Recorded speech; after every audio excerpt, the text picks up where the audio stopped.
Hara mai ngā manuhiri e, te whānau a te tōpito e whā. Ngā mai ngā tapu e,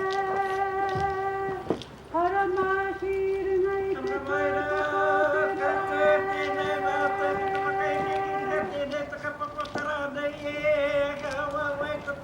Maria moia whānau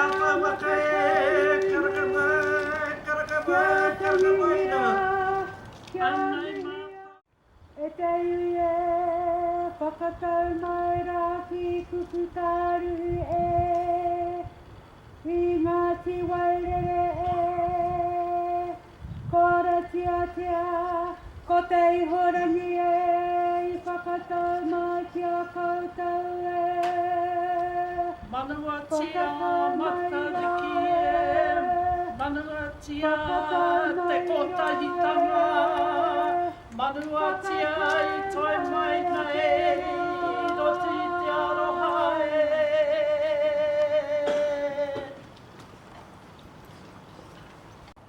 Tuia ki runga, tuia ki raro, tuia ki roto, tuia ki waho. Tuia i te here o te tangata, ka rongo te pō, ka rongo te ao. Ka rongo tonu ai te mātahi o te tau ko Matariki e tū mai i te atako huei. I tākia mai ke Hawaii ki New Hawaii ki Roa Hawaii ki Pamamao. Te hono ki wairua ha tūruki, tūruki, paneke, paneke, tūruki, tūruki, paneke, paneke. Aha, whiti, whiti, hara mai te tōki. Hau me hui e, tai. No rere te kotahitanga hara mai. Hara mai rā kei rungi i tō tātou nei marae Aratiatia. Te whakaaro atu o tēnā ki tō tātou awa o Waikato. Hara mai rā kei mui i tō tātou nei whare Te Ihorangi. Te whakaaro turu o te iho mai te rangi ki te whenu. Tātou ki a rātou rā hei hōnunga tonu mai. Hara mai rā ki te kuro o Ngāruawāhia. Te maumahara rā o ngā māra o Ngāti Wairere e tū mai nei rungia i ngā papa e neke hangane. Hara mai rā kei kuku tāru he te ingoa tāwhito o te rohe nei. Te tohu o te kūkū he kōrero hia mai ki te hapū te iwi i te tohu o te tai ao. Te rātori te tohu a Matariki e tū mai nei i tātakohu. He whakaaro hia i te tau hau, i te tīmatanga tonu mai o te tau. Hara mai koutou, kei Ngāti Wairere, e karanga, e mihi, e manaki nei kia koutou. Nau mai, hara mai. Mauria mai rā e rā ngā tini aitua noho āpani ai rungi o koutou pokohiwi. Hononga mai rā kei ngā pani e tangi hia a tātou ki a rātou ko wehe atu i te pōwhiri, te pōtango, te pōhiota o i atu. I raro ai i te pauāru o te motu. Te rato tātou ari ki nui ngā wai hono i te pō noho ani rungi i tōna hurewa tapu. Nō reira hononga atu i raro i tōna mana, tōna kaha, tōna ihi. Rātou te honga mate ki a rātou, hoki ai roto i te ringa kaho tatu. Nau mai tonu koutou kei tō tātou nei, rā o Matariki. Koutou ngā kai rōri, ngā kai hikoi ai rungi te rōri mo Matariki, nei te mihi, hara mai koutou. Hara mai koutou ki te taho tuku tuakana a tiki. Me tōna karanga atu ki a koutou hara mai rā, kei tōna whare. Nei te mihi atu ki a koe e tiki. E te Michelangelo o Fairfield hara mai. Nei tō Sistine Chapel e tū mai. Nei ngā mahi nei, hei mahi ai ngā whakairu, i ngā kōwhaiwhai e tū mai nei, te atahu o ngō mahi e te tuakana hei te mihi. Tai noa tia mai a tātou. Tātou hara mai rā, hei pānui tia ai i tōna puka. Ka mohi o mai tātou o Fairfield, ko wai kei rotu i tēnā puka. Ko wai ngā kōrero I huna mai I puta atu I tōna puka puka. Me tūpato ai tātou I te pānui. Engari, ko te tika nei ka hara mai koutou kei rungi I tō tātou nei marae. I tēnei rangi a tāhua. Kei rungi I tō tātou nei marae a tāhua, koutou o te a tāhua, e hara te kūmero o te kōre. E wana ngāti waere, ka pēwhara koe e noho ai I te rata. Engari, ka tika ai, ka kite ai tātou I a koe e te whanau. Hara mai, e wichi ko tō waha kei whiara. Te ka anei o ngā mihi e kite ai a koe, hei hoki mai kei wāngi a tātou. No reira, koutou ngā ranga tira katoa. A ko no whiaha ko wai, hare tunu mai kei rungi a tātou. Hara mai rā kei tō tātou nei taha, hei whakanui a tō tātou nei marae, tō tātou nei whare. Tai noa tiara, kei te rā ko Matariki. Kei ngē tihi atu te rā ngā whetu tika. Kei ngē te o tātou ko puanga tonu. No reira, koutou ki a koutou. Hara mai, tēnā koutou, tēnā tātou katoa. Ngā whakamaumiti, Whakawhetai hei ue.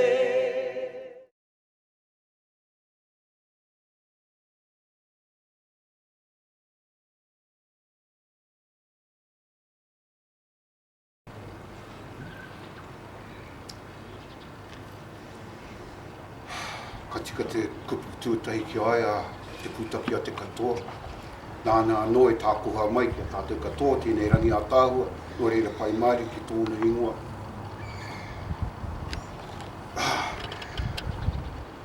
Mihi aroha ki aia.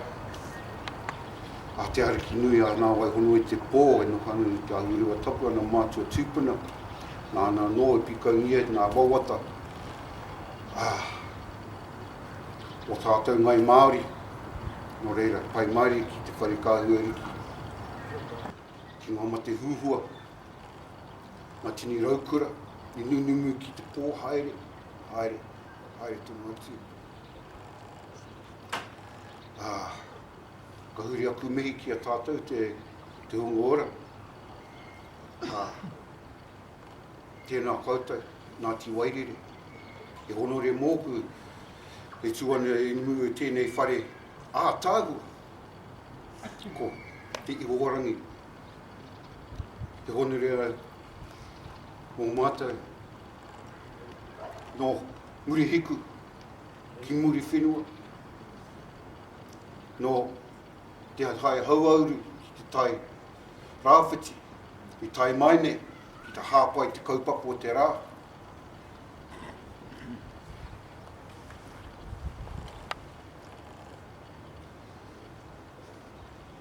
Tūnei I mua tēnei whare a tāhua, e ki te au nā te a tāhuatanga o tō mahi e wā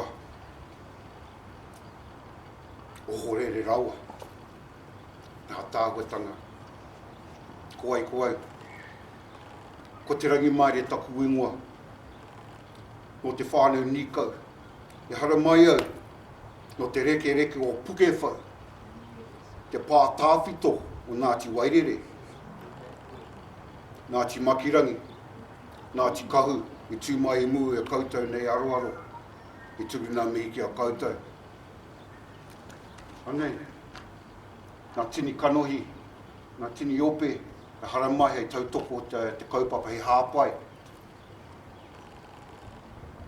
Ko te tūmanako,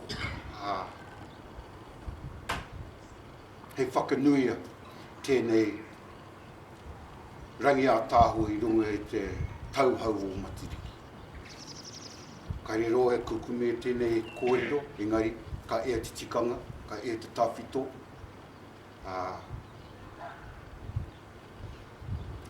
I tūna te mihi ki a koutou mo te pōwhiri ki a mātai.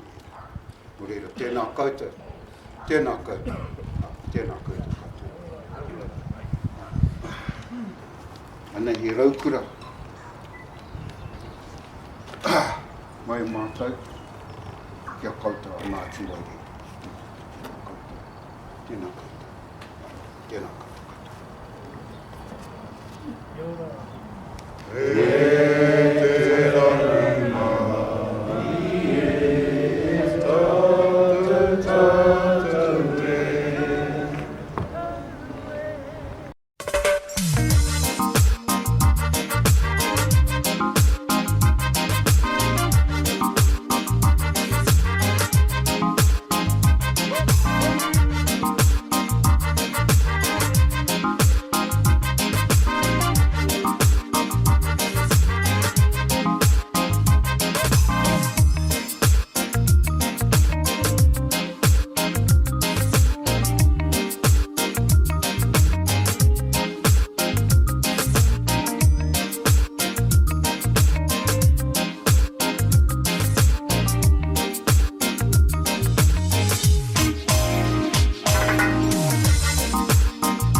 My name is Te Ihorangi. I have been I've been voluntold to be the MC today. Ka tuku atu te rākau kōrero ki te rangatira. E te roma kia kōrero hia mō Matariki. No reira, e te nau mai, hara mai. Ko ara ke ahau I te papa o te whenua. Ko ki te ahau I ngā whetū e tūtaki tahi ana. Ko Matariki te kairūri, ko atutahi kei te taumata o te mangoro. I have risen from the surface of the earth, and I have seen the stars standing alone. Matariki is the surveyor, and atutahi stands at the pinnacle of the Milky Way. A whakatauki are handed down to us from King Tāwhio. So what is Matariki? Matariki is the Māori name for the star cluster of Pleiades, which rises here in Aotearoa midwinter.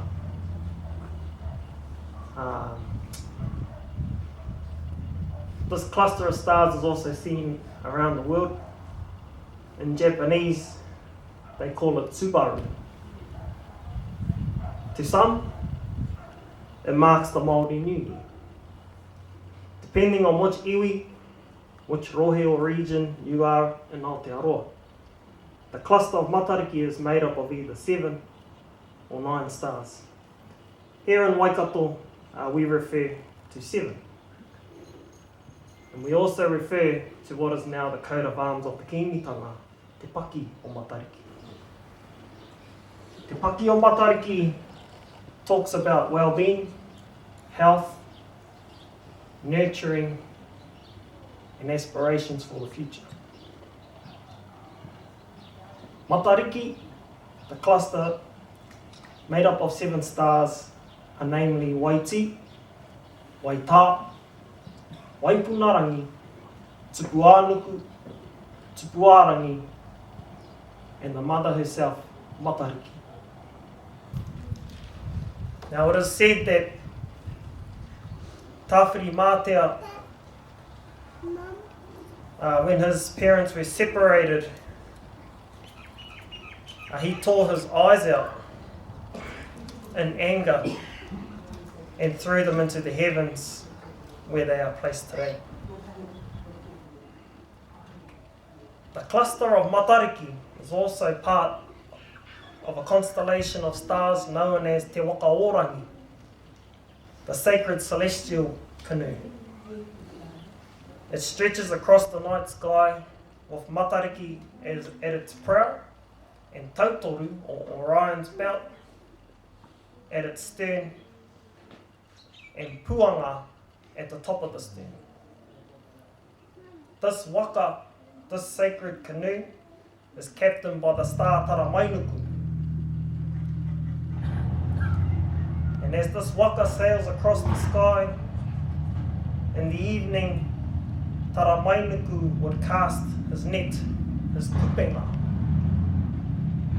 he would cast it to the earth, and he would gather all the wairua of those who had passed on each day.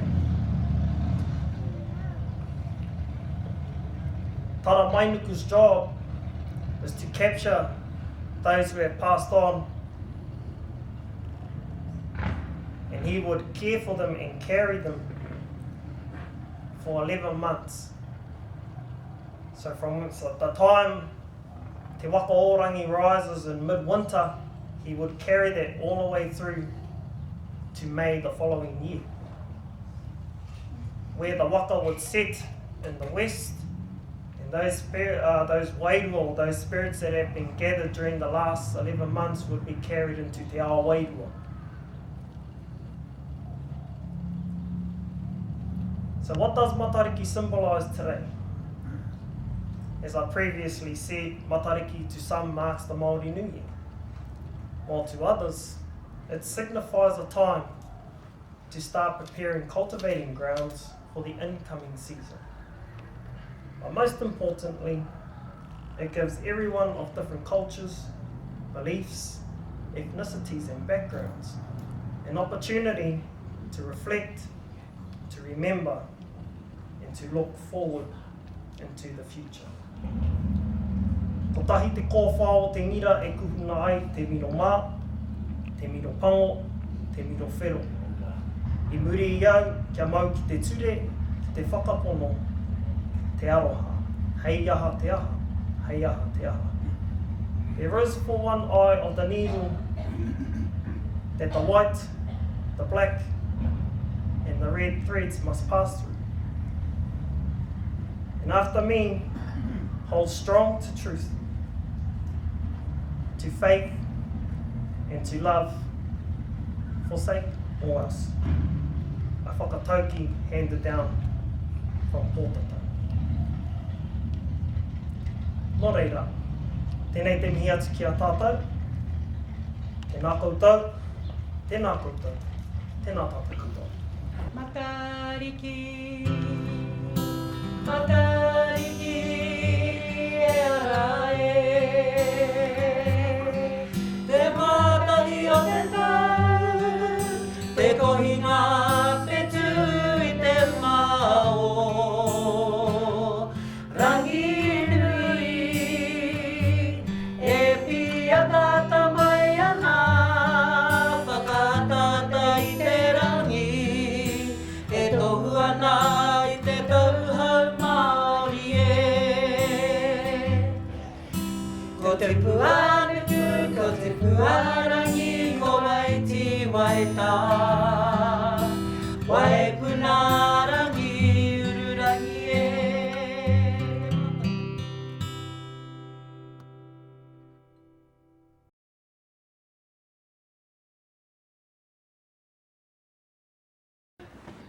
Nō reira, I'm just going to I've got a little bit of a script here about tribal nations. Just before we go on to that, a big mihi to tribal nations who came to support Te Punawānanga o Wairere at Fairfield College, here at Fairfield College, for our mini Taiora symposium that we had in front of 450 children, 450 rangatahi. So thank you very much. About tribal nations, MC. A tribe of all nations. Tribal Nations MC is a motorcycle community incorporated in 2014, bringing people together through a shared commitment to whanaungatanga, to service and community. The club advocates for suicide prevention, mental well-being, and the prevention of all forms of violence through awareness campaigns, memorial rides, charity events and community initiatives. Members are guided by the values of kotahitanga, manaakitanga and faith, family, acceptance, integrity, trust and honour.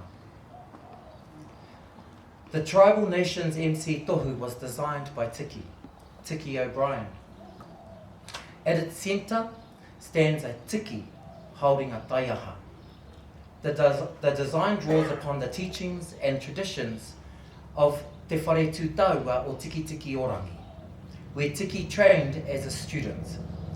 The school was established on the lands of Kukutaruhe, where we are at this moment, where Te Ihorangi now stands, in preparation for the 1991 Silver Jubilee of Te Ariki Nui Dame Te Awhairangi Kahu. Today, the tohu is worn by members of tribal nations upon the tuara tāhuhu of the body. The tiki faces the path already travelled, standing as a kaitiaki, protecting memory, honouring whakapapa, and reminding those who wear it that every journey carries a responsibility. Ngā tāhua te rārangi. About our whare e tū mai nei, Te Ihorangi. Te Ihorangi stands as a living repository of ancient wisdom and intelligence, drawing together indigenous knowledge and universal cosmology. Its name reflects the journey itself. Te Iho is the vital essence, the thread of life, revealed through ua, through rain, rising through rangi, the layered heavens, the realms of atua, knowledge and consciousness that extend beyond what an eye can see and the mind can fully comprehend. Doesn't that sound like Tiki? For Tiki O'Brien, Te Ihorangi has never been simply a carved house. It has been a teacher. It was here as a teenager, from 1985 to 1995, Tiki first learnt his craft. Te Ihorangi remains both the source of that journey and the place to which it continues to return. From that journey and the path that followed, Tiki O'Brien has written the first of a two-part memoir. Te Ihorangi, From Resistance to Enlightenment, is a deeply personal reflection on creativity, whakapapa, resilience, and the lifelong search for enlightenment. Ladies and gentlemen, it is my pleasure to introduce the author, the artist, the designer, and one of the founders of Tribal Nations MC. Please put your hands together for Tiki O'Brien. But he is waiting. He's waiting.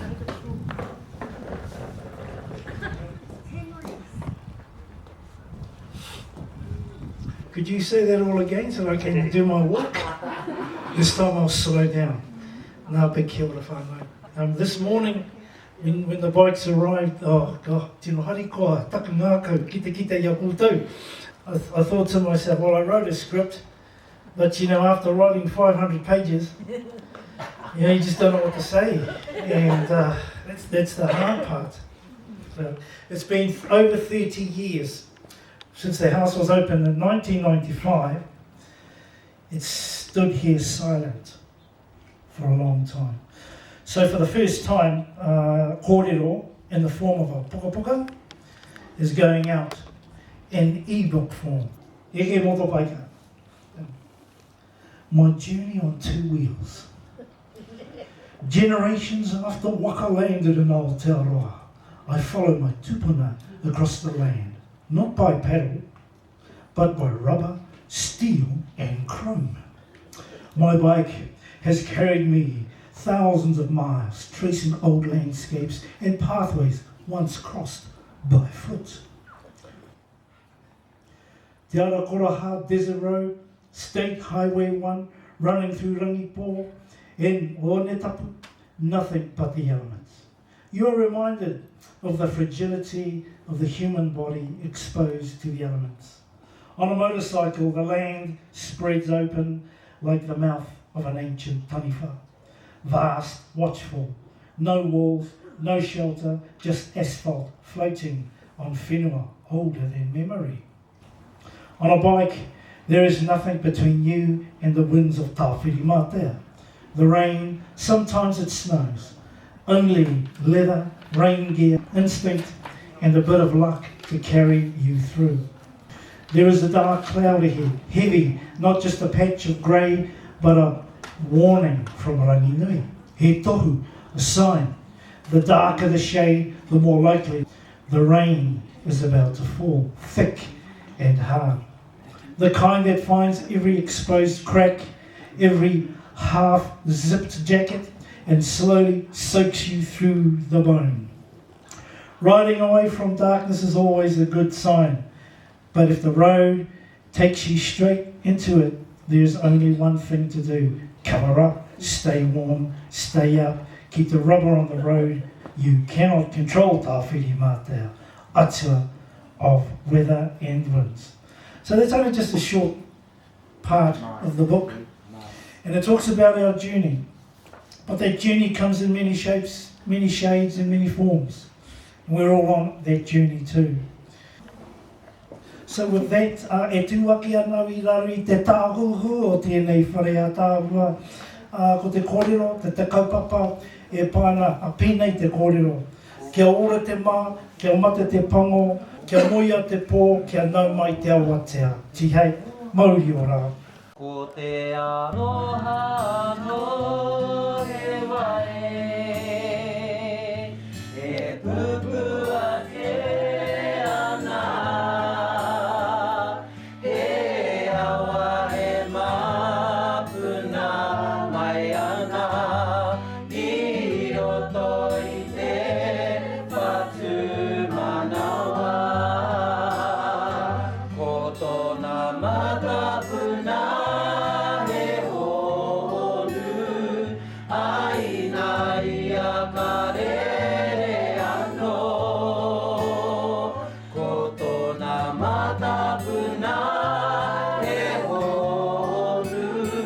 Ai nai